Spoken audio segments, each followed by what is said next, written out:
Please, this is a joke. No. Don't! Oh my God! Look at the sunset.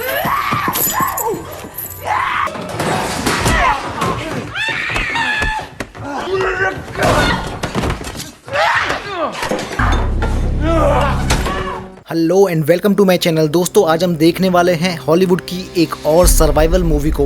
Movie के opening scene में हमें एक लड़की दिखाई जाती है जिसका नाम नोवा होता है। नोवा एक सिंगल और यंग लड़की होती है। वो ऑनलाइन डेटिंग ऐप से अपने लिए एक बॉयफ्रेंड ढूंढती है और एक लड़का सेलेक्ट करके उसके साथ अगले दिन डेट पर जाती है। वो दोनों आपस में बातें करते हैं, लेकिन नोवा को वो लड़का बिल्कुल भी पसंद नहीं आता है क्योंकि वो बहुत ज्यादा अनहाइजेनिक होता है। उसे ठीक से खाना भी नहीं आता है। रेस्टोरेंट से बाहर निकलने के बाद नोवा उस लड़के को दोबारा मिलने से मना कर देती है कि हम दोनों का कोई मैच नहीं है, और इस बात से वो लड़का ऑफेंड होकर नोवा को गाली देकर वहाँ से चला जाता है। अगले दिन नोवा अपनी फ्रेंड से मिलने जाती है जिसका नाम मॉली होता है। नोवा मॉली को पिछली रात के बारे में सब कुछ बताती है। नोवा की कोई फैमिली नहीं है, इसलिए वो एक बॉयफ्रेंड तलाश कर रही थी। मॉली उसे समझाती है कि तुम्हें खुश रहने के लिए किसी लड़के की जरूरत नहीं है। एक दिन नोवा ग्रोसरी स्टोर में कुछ सामान लेने जाती है। वहाँ उसकी मुलाकात एक रैंडम लड़के से होती है। उस लड़के का नाम स्टीव होता है। वो दोनों वहाँ रखे फ्रूट्स के बारे में बात कर रहे होते हैं और थोड़ी देर बाद वो लड़का नोवा से उसका फोन नंबर मांगता है। नोवा को भी वो लड़का इंटरेस्टिंग लगता है, इसलिए वो भी उसे अपना नंबर दे देती है। फिर वो जब मॉली को इस सब के बारे में बताती है तो मॉली उसे फिर समझाती है कि तुम्हें थोड़ा पेशेंस रखना चाहिए, लोग जैसे दिखते हैं वैसे होते नहीं है। अगले दिन स्टीव का मैसेज आता है और रात को नोवा उससे मिलने एक बार में जाती है। वो दोनों बैठकर आपस में बातें करते हैं। स्टीव नोवा से उसकी फैमिली के बारे में पूछता है तो नोवा बताती है कि उसकी मॉम और डैड अब इस दुनिया में नहीं रहे। स्टीव खुद को एक डॉक्टर बताता है। वो दोनों काफी देर तक बातें करते हैं और एक दूसरे को काफी पसंद भी करने लगते हैं। उसके बाद स्टीव नोवा को अपने घर ले जाता है। वहाँ पर वो थोड़ा और टाइम स्पेंड करते हैं। अगले दिन यानी मॉर्निंग में नोवा स्टीव के साथ अपने एक्सपीरियंस को मॉली के साथ शेयर करती है। लेकिन जब मॉली नोवा से स्टीव के सोशल मीडिया अकाउंट के बारे में पूछती है तो नोवा बताती है कि वो किसी भी सोशल मीडिया पर नहीं है, और इस बात की वजह से मॉली को स्टीव पर डाउट होने लगता है। वो नोवा को थोड़ा सावधान करती है, लेकिन नोवा इतनी ज्यादा खुश होती है कि उसे अपने आने वाले खतरे के बारे में कुछ भी पता नहीं चलता है। एक दिन स्टीव नोवा को अपने साथ कहीं ले जाने को बोलता है, और जब नोवा उसे पूछती है कि हम कहाँ जाने वाले हैं तो वो कहता है कि ये एक सरप्राइज है। निकलने से पहले नोवा मॉली को इन्फॉर्म करती है कि वो स्टीव के साथ कहीं बाहर जा रही है। हालांकि मॉली उसे ऐसा करने से रोकती है, पर नोवा कहती है कि वो उसे सारी चीजों का अपडेट देती रहेगी। स्टीव नोवा से कहता है कि जहां हम जाने वाले हैं वहां रास्ते में बहुत ज्यादा ट्रैफिक है, तो हम रात को निकलेंगे। अभी के लिए वो नोवा को अपने दूसरे घर ले जाता है जो शहर से बाहर एक सुनसान जगह पर होता है। अंदर से वो घर बहुत आलीशान दिखता है। स्टीव नोवा को एक ड्रिंक देता है। जैसे ही नोवा उस ड्रिंक को पीती है उसके थोड़ी देर बाद ही उसका सर चकराने लगता है। वो खड़े होकर स्टीव के पास जाने की कोशिश करती है, लेकिन वो बेहोश होकर वहीं नीचे गिर जाती है। स्टीव को इस बात की बिल्कुल हैरानी नहीं होती है क्योंकि उसी ने ये सब किया था। उसके बाद जब नोवा को होश आता है तो वो देखती है कि उसका एक हाथ लोहे की चेन से बंधा हुआ है। स्टीव वहीं पास में बैठा होता है। नोवा उससे पूछती है कि ये सब क्या है। वो स्टीव से उसे खोलने को बोलती है, लेकिन वो मना कर देता है। नोवा डर जाती है और वो रोने लगती है। उसे लगा था कि स्टीव उसके साथ कुछ गलत करने वाला है। स्टीव नोवा को बताता है कि वो उसका मीट बेचने वाला है। वो कहता है कि वो लड़कियों का मांस बेचता है जिसके बदले उसे खूब सारा पैसा मिलता है। वो नोवा से कहता है कि वो उसे अभी नहीं मारेगा क्योंकि वो सिर्फ फ्रेश मीट सेल करता है। मॉली का शक सही निकला। किसी पर भी आंख बंद करके भरोसा नहीं करना चाहिए। मॉली नोवा से कांटेक्ट करने की कोशिश करती है, लेकिन नोवा के फोन से स्टीव मॉली को रिप्लाई कर रहा था।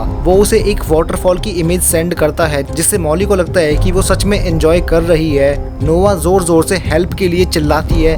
तभी उसे दीवार की दूसरी तरफ से एक और लड़की की आवाज आती है। उस दूसरी लड़की का नाम पेनी होता है। पेनी उसे बताती है कि स्टीव उन लड़कियों को टारगेट करता है जिनकी कोई फैमिली नहीं होती है, यानी अगर उन्हें कुछ हो भी जाए तो कोई कुछ पूछने वाला नहीं होता है। नोवा की भी कोई फैमिली नहीं थी और ये बात स्टीव जानता था। नोवा को अपनी गलती का एहसास होता है और इस टाइम वो मॉली को सबसे ज्यादा याद कर रही होती है। मॉली इंटरनेट पर डॉक्टर स्टीव के नाम से नोवा के बॉयफ्रेंड को ढूंढती है, लेकिन उसे वो मिलता ही नहीं है। उसके बाद वो उसी वाटरफॉल इमेज को इंटरनेट पर वेरीफाई करती है जो नोवा के फोन से स्टीव ने उसे भेजा था। और यहाँ पर मॉली का शक यकीन में बदल जाता है क्योंकि वो इमेज इंटरनेट से ही भेजी गई थी, ना कि उसे क्लिक किया गया था। अगले सीन में स्टीव दिखाया जाता है वो एक लड़की की लेग में से मांस के छोटे छोटे टुकड़े निकालता है, फिर उसे थोड़ा मैश करता है। उसके बाद वो उसे एक पॉलिथीन में डालकर सील कर देता है। उसके बाद वो अलग अलग पीस को अलग अलग बॉक्स में डालता है। इतना ही नहीं, वो हर बॉक्स में उस लड़की का नाम, उसके कपड़े, उसका पर्स और उसका फोटो भी डालता है, जिससे कि उस मीट को खाने वाले लोग उस लड़की को महसूस कर सके।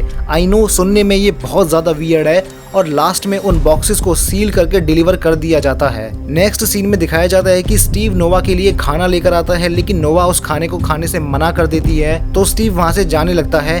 तभी नोवा स्टीव से कहती है कि मुझे नहाना है। इस बात पर स्टीव थोड़ा कंफ्यूज हो जाता है। वो नोवा से स्माइल करने को बोलता है, ना चाहते हुए भी नोवा जबरदस्ती स्माइल करती है। उसके बाद स्टीव नोवा के हाथों में हथकड़ी लगाकर उसे बाथरूम तक ले जा रहा होता है। तभी नोवा स्टीव को धक्का मारकर वहां से भागने की कोशिश करती है, लेकिन स्टीव उसे पकड़ लेता है और वो इस बात से इतना गुस्सा हो जाता है कि वो नोवा को हाई ड्रग डोज दे देता है, जिससे नोवा को कुछ भी फील नहीं होता है। वो मूव नहीं कर सकती है, वो सिर्फ सुन सकती है। स्टीव उसे बताता है कि वो उसकी बॉडी के पीछे से मांस निकाल रहा है। ये सुनकर नोवा रोने लगती है। स्टीव उस पर बिना रहम किए उसकी बॉडी से थोड़ा मांस निकाल लेता है। मॉली समझ चुकी थी कि नोवा जरूर किसी मुसीबत में है, तो वो उसी बार में जाती है जहाँ पर नोवा और स्टीव मिले थे। फॉर्चुनेटली बारटेंडर मॉली का पुराना फ्रेंड था। मॉली उसकी मदद से स्टीव के बारे में जानने की कोशिश करती है। स्टीव ने ड्रिंक्स की पेमेंट अपने क्रेडिट कार्ड से की थी और वहीं से मॉली उसके एड्रेस का पता लगा लेती है। इतना ही नहीं, बल्कि उसे ये भी पता चल जाता है कि स्टीव की एक वाइफ और उसके बच्चे भी हैं। वो अगले दिन बिना टाइम वेस्ट किए सीधा उसके एड्रेस पर चली जाती है। वो स्टीव की वाइफ से कहती है कि मेरी फ्रेंड लापता है, वो लास्ट टाइम तुम्हारे हस्बैंड के साथ थी, लेकिन उसे बिल्कुल भी भरोसा नहीं होता है। वो दोनों घर में अंदर जाकर बातें कर रहे होते हैं, तभी स्टीव वहाँ पर आ जाता है। स्टीव अपनी वाइफ से पूछता है कि ये औरत कौन है। मॉली उससे पूछती है कि तुम स्टीव हो ना, तो वो अपना नाम ब्रेंडन बताता है। मॉली समझ जाती है कि वो झूठ बोल रहा है। घर से बाहर निकलते टाइम मॉली अपने फोन से नोवा को कॉल करती है और नोवा का फोन स्टीव के पास बजने लगता है। यहाँ पर स्टीव का झूठ क्लियरली पकड़ा जाता है, लेकिन मॉली कुछ कर पाती उससे पहले ही स्टीव की वाइफ पीछे से उसके सर पर मारकर उसे बेहोश कर देती है। अगले दिन स्टीव नोवा के लिए ड्रिंक बनाकर लाता है। वो थोड़ी देर वहीं बैठकर उससे बातें करता है और बाद में वहां से चला जाता है। एक दिन नोवा स्टीव से पूछती है कि आखिर लड़कियों के मांस का टेस्ट कैसा होता है। ये सवाल सुनकर पहले तो स्टीव चुप हो जाता है, फिर वो बताता है कि टेस्ट कैसा है वो इस बात पर डिपेंड करता है कि वो आया कहां से है, लेकिन ओवरऑल टेस्ट इतना मजेदार होता है कि उससे बढ़िया और कुछ हो ही नहीं सकता। स्टीव उसके लिए कुछ कपड़े लाता है और उससे कहता है कि आज रात हम साथ में डिनर करेंगे। उसके घर में एक बड़ा सा फ्रिज होता है जहाँ पर बहुत सारे बॉडी पार्ट्स कटे हुए रखे होते हैं। स्टीव वहाँ से एक पार्ट को पिक करता है और उसे घर के बाहर ले जाकर छोटे छोटे टुकड़ों में डिवाइड करता है। उसके बाद वो उसे अच्छे से ग्राइंड करता है और फाइनली वो उसे अच्छे से पकाकर नोवा के सामने रख देता है, जो कि नोवा का डिनर मील होने वाला है। नोवा स्टीव से पूछती है कि क्या ये मेरा मांस है। इस पर स्टीव मना कर देता है कि ये तुम्हारा मांस नहीं है। पहले स्टीव उसमें से खाना शुरू करता है, उसके बाद नोवा भी उसमें से खाने लगती है। नोट करने वाली बात ये है कि इस टाइम पर भी नोवा का एक हाथ लोहे की चेन से बंधा हुआ है ताकि वो फिर से भागने की कोशिश ना करे। स्टीव उसे बताता है कि इस मील की कीमत $30,000 है।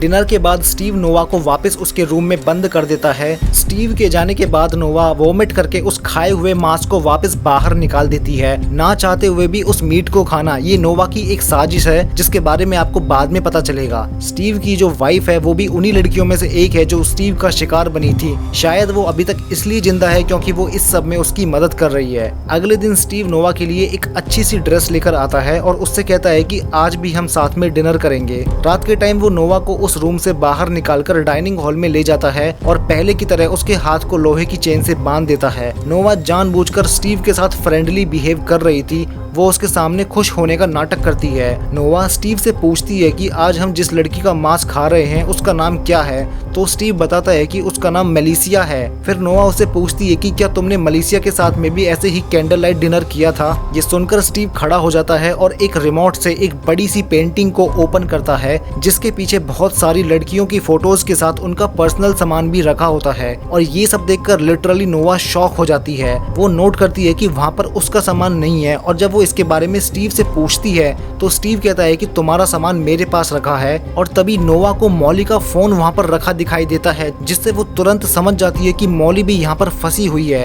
उसके बाद स्टीव नोवा को एक और स्पेशल मील ऑफर करता है, जो कि ऑब्वियसली किसी लड़की का मांस होता है। डिनर एंजॉय करते करते उन दोनों के बीच में रोमांटिक एनवायरनमेंट क्रिएट हो जाता है। नोवा डांस करने लगती है, जो कि एक्चुअल में सिर्फ दिखावा होता है। वो दोनों बेडरूम में चले जाते हैं और मौका मिलते ही नोवा स्टीव के प्राइवेट पार्ट को बुरी तरह से डैमेज कर देती है और उसे उसी रूम में लॉक करके वहाँ से भागने लगती है। वो सबसे पहले जाकर मॉली को बचाती है और उसके बाद वो दूसरी लड़की के हाथ पैरों को खोलती है, जिसका नाम पेनी होता है। वो तीनों जल्दी से घर से बाहर निकलने की कोशिश करती हैं, पर स्टीव दरवाजा तोड़कर बाहर आ जाता है और उन तीनों को मारने की कोशिश करता है। उनमें काफी देर तक खूब लड़ाई होती है, नोचना काटना, जिसके हाथ जो चीज पड़ती है वो उसी को मार रहा है। वो तीनों स्टीव को मार मार कर अधमरा कर देती हैं और घर से बाहर भाग जाती हैं। रात के अंधेरे में उन्हें कुछ समझ नहीं आता है, तो वो जंगल की तरफ आगे बढ़ने लगती है। तभी स्टीव अपनी गन के साथ उनका पीछा करने लगता है। लड़ाई की वजह से उन तीनों लड़कियों की हालत भी खराब हो चुकी थी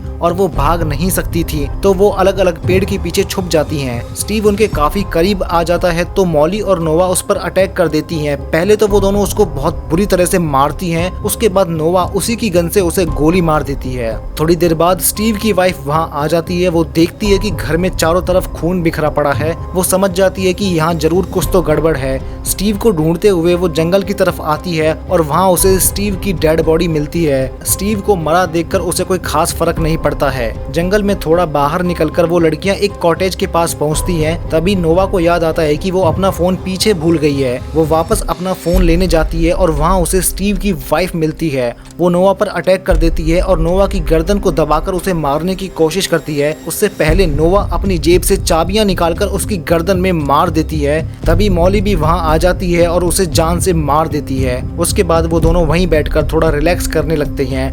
फाइनली नोवा और मॉली ने सरवाइव किया और उनकी जान बच गई और यहीं पे ये मूवी एंड हो जाती है। वेल गाइज, अगर आपको ये वीडियो अच्छी लगी हो तो इसे लाइक कर देना। ऐसे और मूवी एक्सप्लेनेशन के लिए वेगांतिस को सब्सक्राइब भी कर लेना।